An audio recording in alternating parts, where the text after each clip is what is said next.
সাহাবী নতুন বউকে নিয়ে বাড়িতে আছেন, প্রথম বাসর ঘর, প্রথম রাত, বিয়ে করার পর কত আনন্দিত রাত, কত খুশির রাত হয়।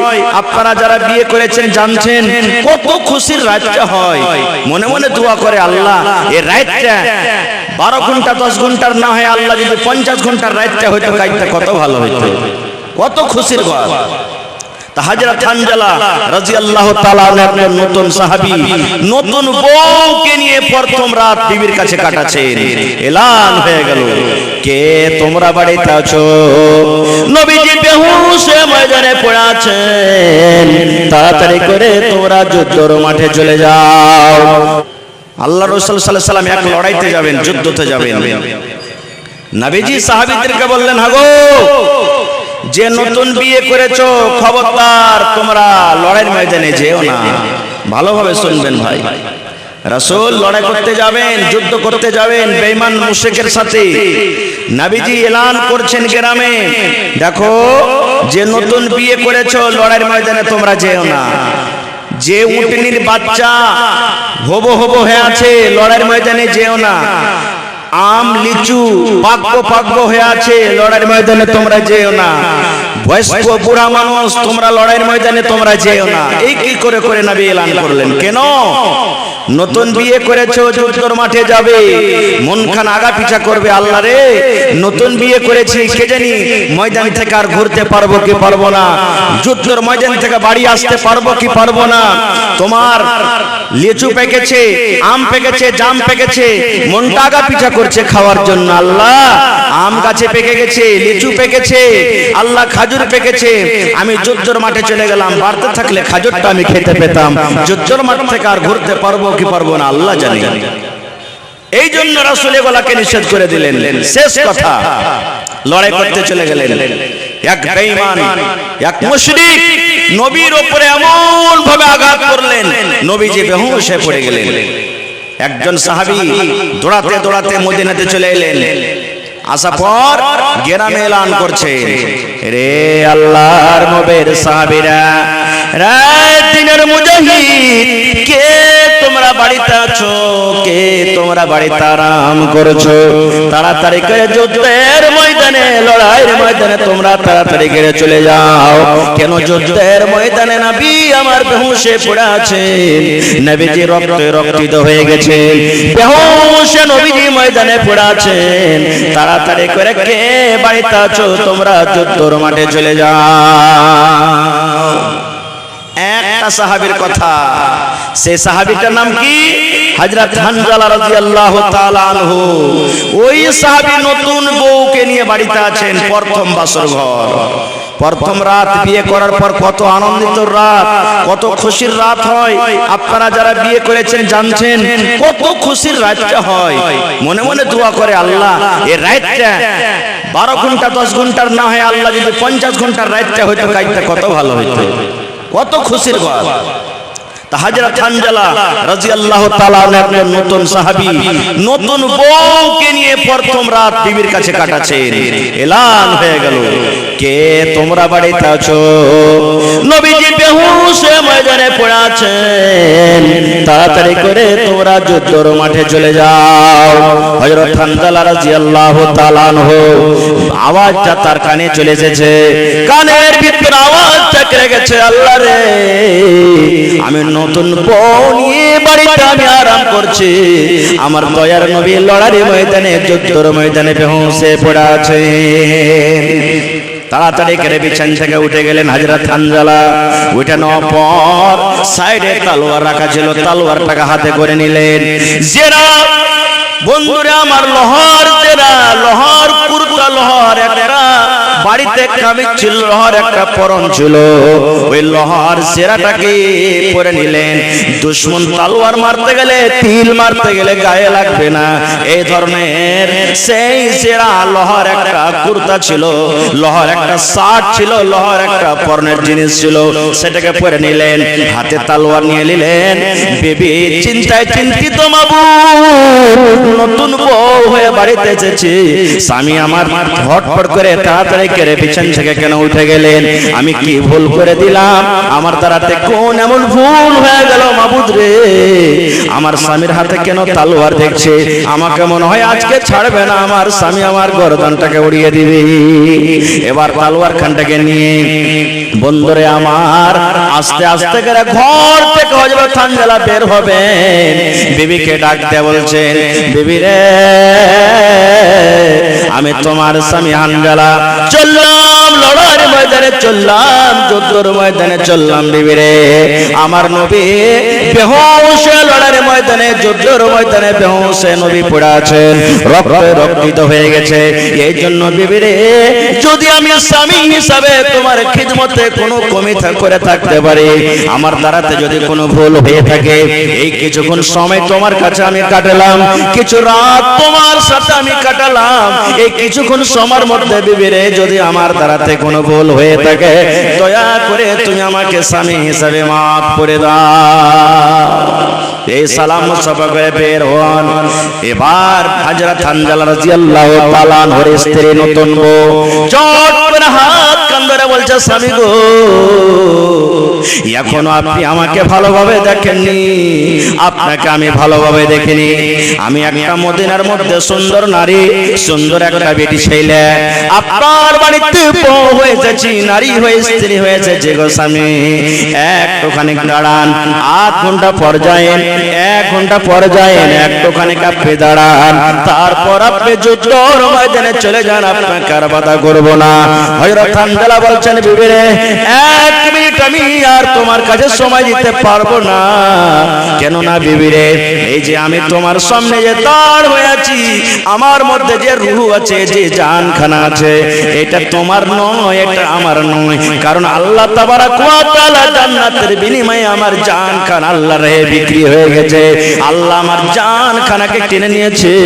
আমার নবী যুদ্ধর ময়দানে, লড়াইয়ের ময়দানে নবীজি পেরেশান আছেন, বেহুশে পড়ে আছেন, আর তোমার সাথে আমি সময় কাটাবো, আল্লাহ রাব্বুল আলামিন আমাকে ক্ষমা করবেন না। এই জন্য বিবি রে চললাম চললাম চললাম চললাম, আমি লড়াইয়ের ময়দানে আমি চলে গেলাম। রে মুসলমান, আবার হযরত হানজালা রাদিয়াল্লাহু তাআলা আনহুর বিবি নিজের স্বামীকে ডাকতে বলছেন, স্বামী গো আপনার বাড়িতে আমি বউ হয়ে এসেছি, নতুন স্ত্রী হয়ে এসেছি, এই যে আপনি আমার কাছে রাতটা কাটালেন, হয়তো 1 ঘন্টা আমার কাছে থাকলেন, 2 ঘন্টা 3 ঘন্টা 5 ঘন্টা থাকলেন গো স্বামী, আপনি যে আমার সাথে সহবাস করেছেন, আপনি যে আমার সাথে মিলন করেছেন, স্বামী স্ত্রী যেটা হক হয়েছে পূর্ণ হয়েছে, এই জন্য আপনি নাপাক হয়ে আছেন, আপনার শরীরটা নাপাক হয়ে গেছে, আপনার উপরে গোসল ফরজ হয়েছে। লড়াই করার আগে আপনি দয়া করে গোসল করে ময়দানে চলে যান। স্বামী আপনাকে আর রুখবো না, বাধা দিব না, আপনি যুদ্ধর মাঠে চলে যান, কিন্তু এই যে আপনি আমার কাছে রাতটা কাটালেন, এই রাতটা যে আমার কাছে থাকলেন, আপনি আমার সাথে মিলামিশা করলেন, স্বামী গো আপনার শরীরটা নাপাক হয়ে আছে, আপনার পরে গোসল ফরজ হয়েছে, এই ফরজ গোসলটা আপনি করে ময়দানে চলে যান, আর রুখবো না। এই ইমানদার ভাইরা, হযরত হানজালা রাদিয়াল্লাহু তাআলা আনহু বিবিকে বলছে, বিবি রে আমি জানি তোমার সুস্বামী মিলন করেছে, সহবাস করেছে রে বিবি, আমার উপরে গোসল ফরজ হয়েছে, আমার শরীরটা নাপাক হয়ে আছে, কিন্তু বিবি রে শুনে নাও, আমি যদি এখন গোসল করতে চলে যাই, গোসল করতে হয়তো 10 মিনিট সময় লাগতে পারে, 15 মিনিট লাগতে পারে, 20 মিনিট সময় লাগতে পারে।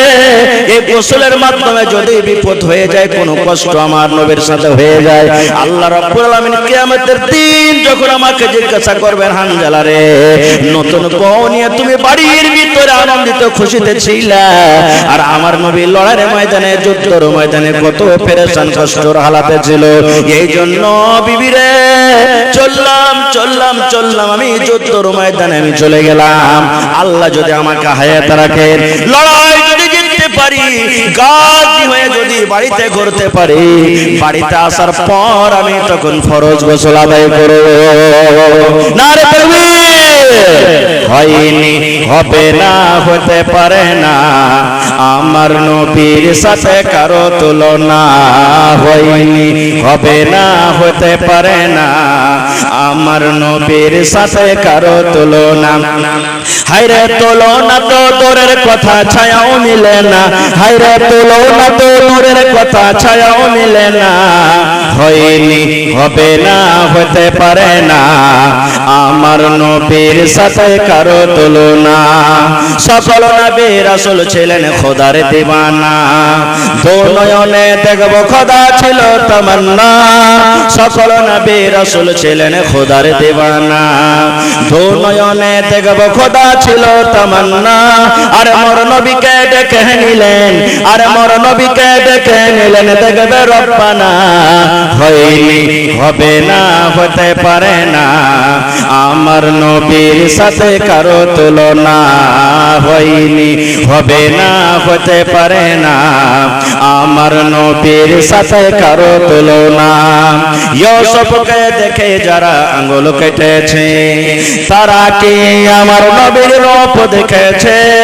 ইউসুফকে দেখে যারা আঙ্গুল কেটেছে, তারা কি আমার নবীর রূপ দেখেছে? আরে দেখতো যদি কেটে দিত, আরে দেখতো যদি কেটে দিত কলিজাখানা। হয়নি, হবে না, হতে পারে না, আমার নবীর সাথে কারো তুলনা। হয়নি, হবে না, হতে পারে না, আমার নবীর সাথে কারো তুলনা। যার শানে আল্লাহ তাআলা করলেন ঘোষণা, খলকে আসিম আমার শাহে মদিনা। যার শানে আল্লাহ তাআলা করলেন ঘোষণা, খলকে আসিম আমার শাহে মদিনা। মুসলমানে নবী ছাড়া কিছুই মানে না, মুমিনে কোরআন ছাড়া কিছুই বোঝে না। হয়নি, হবে না, হতে পারে না, আমার নবীর সাথে কারো তুলনা। হয়নি, হবে না, হতে পারে না, আমার নবীর সাথে কারো তুলনা। হায়রে তুলনা তো দূরের কথা, ছায়াও মিলে না। হায়রে তুলনা তো দূরের কথা, ছায়াও মিলে না। হয়নি, হবে না, হতে পারে না, আমার নবীর সাথে কারো তুলনা। নারে তাকবীর। হযরত হানজালা রাদিয়াল্লাহু তাআলা আনহু ময়দানে চলে গেলেন, লড়াই চলছে। যুদ্ধ করতে করতে হযরত হানজালা রাদিয়াল্লাহু তাআলা আনহু শহীদ হয়ে গেলেন, দুনিয়া থেকে চলে গেলেন, শহীদ হয়ে গেলেন। আরো অন্যান্য সাহাবীরা শহীদ হয়ে গেলেন, মদিনাতে খবর হয়ে গেল অমুক অমুক অমুক অমুক অমুক অমুক লোক শহীদ হয়েছে। হযরত হানজালা রাদিয়াল্লাহু তাআলা আনহুর নতুন স্ত্রী দৌড়াতে দৌড়াতে দৌড়াতে যুদ্ধের ময়দানে চলে গেলেন। নবীকে যা বলছেন, নবী গো, আপনার কাছে এসেছে গো দয়ার নবী, আমি শুনেছি আমার স্বামী হযরত হানজালা দুনিয়া থেকে শহীদ হয়েছে, দুনিয়া তার বেঁচে নাই। তাই নবী কইছেছি, শরীয়তের বিধান, শরীয়তের আইন রয়েছে, কোরআনের জন্য, দ্বীনের খাতিরে, ইসলামের পতাকা ঝুলার জন্য যে নিজের গর্দানখানাকে আল্লাহর রাহে কাটিয়ে দিয়েছে, তাকে গোসল দেওয়া হবে না, তার জানাজা লাগবে না। বিনা গোসলে, বিনা জানাতে তাকে দাফন করতে হবে গো নবী। কিন্তু নবী গো, আমার স্বামী হযরত হানজালা, দয়া করে গো দয়ার নবী, হযরত হানজালা আমার স্বামী, তাকে বিনা গোসলে আপনি দাফন করিয়েন না। নবী গো, দয়া করে তাকে আপনি গোসলটা দিয়ে দেন। ফরজ গোসল বাকি রয়েছে, আপনার ডাক পেয়ে, আপনার সাড়া পেয়ে, সাড়া পেয়ে এলান শুনে গো দয়ার নবী ফরজ গোসল করেনি। আল্লাহ যদি বাঁচিয়ে রাখে, সে গোসল করব বিবির কথা বলে তলোয়ার নিয়ে যুদ্ধের ময়দানে চলে এসেছে। আল্লাহ নবী গো, দয়া করে আমার স্বামী হযরত হানজালাকে বিনা গোসলে আপনি তাকে দাফন করিয়েন না, তার উপরে গোসল ফরজ রয়েছে, ফরজ গোসল দিয়ে তাকে আপনি দাফন করবেন। নবীজি বলেছেন সাহাবীদের, কাগো দেখো তো হানজালার লাশটা কোথায় পড়ে আছে, খুঁজো তো ময়দানে হানজালার লাশটা কোথায় পড়ে আছে, একটু খুঁজো তো। সাহাবায়ে কেরাম খুঁজতে লাগলেন, গোটা ময়দানে চূর্ণমূর্ণ করে খোঁজা হলো রে মুসলমান, কিন্তু হযরত হানজালার লাশ খুঁজে পাওয়া যায় না। কোথায় আছে লাশ পড়ে আছে, খুঁজে পাওয়া যায় না। এমন থেকে একজন সাহাবী এসে বলছেন, নবী গো, আমি গোটা ময়দানে খুঁজলাম, হানজালাকে পেলাম না। এমন থেকে একজন সাহাবী এসে বলছেন, নবী গো, ময়দান আমি দেখলাম, হানজালাকে পাওয়া গেল না। সামনে থেকে একজন সাহাবী এসে বলছেন, দয়ার নবী গো, গোটা ময়দান ছন্নমন্ন করে খোঁজাখুঁজি করলাম, কিন্তু হযরত হানজালার লাশটাকে খুঁজে পেলাম না। এই করে করে দেখছেন দয়ার নবী পাহাড়ের উপরে, পাথরের উপরে, সুবহানাল্লাহ, পাহাড়ের উপরে একটা পাথরের উপরে হযরত হানজালার লাশটাকে রাখা আছে। যেমন আমরা মৃত মানুষকে খাটের উপরে, চোখের উপরে গোসল দেই, এই মতো দয়ার নবী বললেন, সাহাবীরে, ওই যে দেখো হানজালার লাশ, ওই যে দেখো হানজালার লাশ, পাহাড়ের উপরে, পাথরের উপরে হানজালার লাশটাকে শুইয়ে দেওয়া আছে। ওখানে হযরত হানজালার গা দিয়ে, শরীর দিয়ে toss toss toss toss toss toss করে পানি ঝরে ঝরে পড়ছে। সাহাবীরা বলছেন, নবী গো, বড় তাজ্জুবের কথা গো দয়ার নবী, একটাও লোকজনকে দেখা যায় না, কোনো আনসে আঞ্জরে পাঞ্জরে কোনো লোকজন নাই, মানুষ নাই। নবী গো, কে হযরত হানজালাকে গোসল দিলে?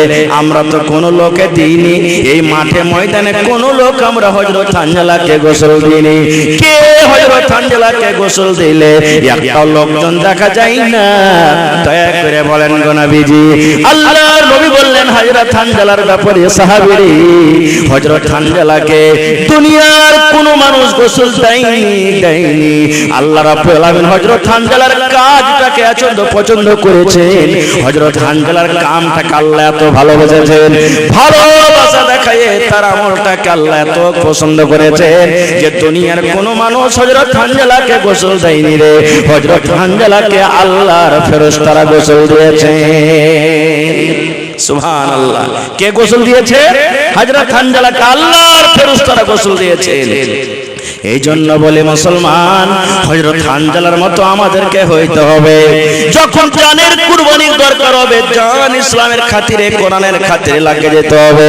যখন মালের দরকার হবে, মালের কুরবানি আমাদেরকে ইসলামের খাতিরে, কোরআনের জন্য করতে হবে, নবীর জন্য করতে হবে।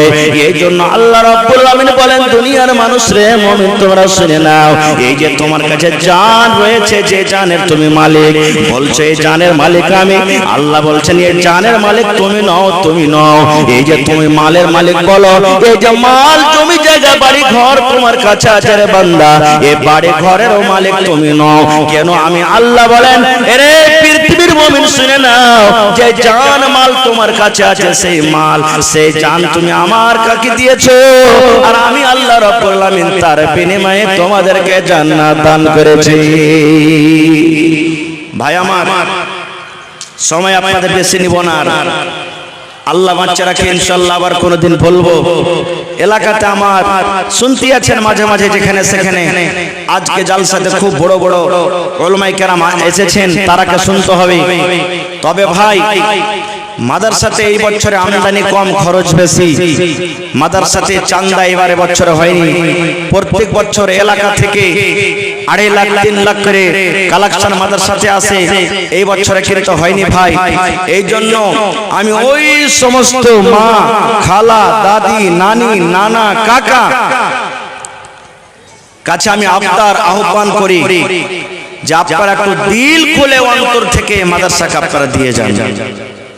কোন এমন একটা আল্লাহওয়ালা কিংবা আল্লাহওয়ালি বাদ না যায় যে 10 টাকাও আমি মাদ্রাসাতে দিয়ে যাইনি, এরকম যেন না হয়। কোরআনের খাতিরে আপনারা হলেন মাদ্রাসার সরকার, এই মাদ্রাসা আপনাদের চাঁদাতে, আপনাদের টাকাতে চলে। আপনারা যদি সাহায্য না করবেন, মাদ্রাসা বন্ধ হয়ে যাবে ভাই। এই জন্য আপনি যা পারবেন আপনি দিবেন।